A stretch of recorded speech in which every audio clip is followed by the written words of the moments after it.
Government ஜாப்ல இருக்கிறவங்க கவர்மெண்ட்டோட பிரதிநிதிகள் தான். ஸோ கவர்மெண்ட் ஊழியர்கள் எல்லா இடத்துலையும் பொறுப்பாக நடந்துக்கணும்.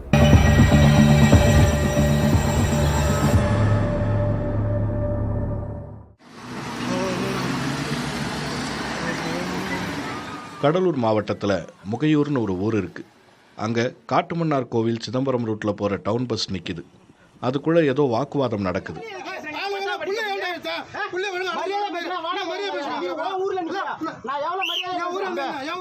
கண்டக்டர் கூட பப்ளிக் சில பேர் வாக்குவாதம் பண்ணிக்கிட்டு இருக்காங்க. பஸ்ஸில் செக்கிங் இன்ஸ்பெக்டர்களும் இருக்காங்க. அப்போது கெட்ட வார்த்தைகளும் வந்து விழுது.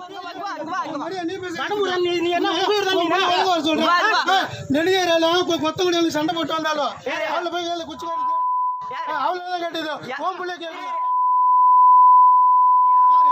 பப்ளிக் சர்வீஸ்ல இருக்கிற கண்டக்டர் பொது இடத்துல ஆபாச வார்த்தையில பேசுற அளவுக்கு என்ன நடந்தது? சிதம்பரத்திலிருந்து டி நெடுஞ்சேரி புத்தூர் வழியா காட்டுமன்னார் கோவிலுக்கு 4C வழித்தடத்துல கவர்மெண்ட் பஸ் புறப்பட்டிருக்கு.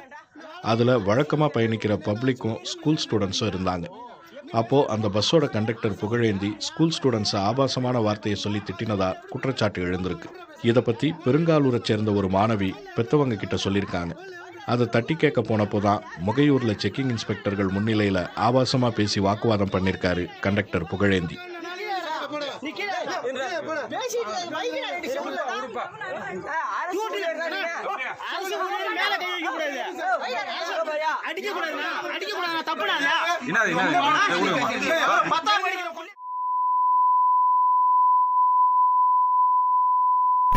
மக்களுக்கு சேவை செய்யற அரசு துறையோட ஒரு அங்கமா இருக்கிற அரசு பேருந்து ஊழியர் பொதுமக்களை மரியாதை இல்லாம பேசினது சர்ச்சையாகி போச்சு.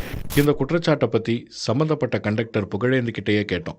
பஸ்ல சில பயணிகளுக்குள்ள நிகழ்ந்த பிரச்சனையை சமாதானப்படுத்துற முயற்சி வாக்குவாதம் ஆயிட்டதாவும், அந்த பயணிகளை தான் திட்டிய போது மாணவிகள் தங்களை திட்டினதா தவறா எடுத்துக்கிட்டதாவும் புகழேந்தி சொன்னார்.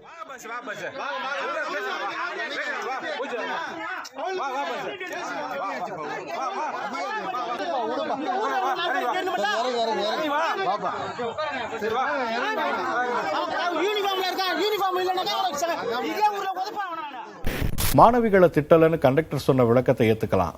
அதே நேரத்தில் பயணிகளை ஆபாசமா திட்டலாமான்னு கேள்வி எழுந்திருக்கு.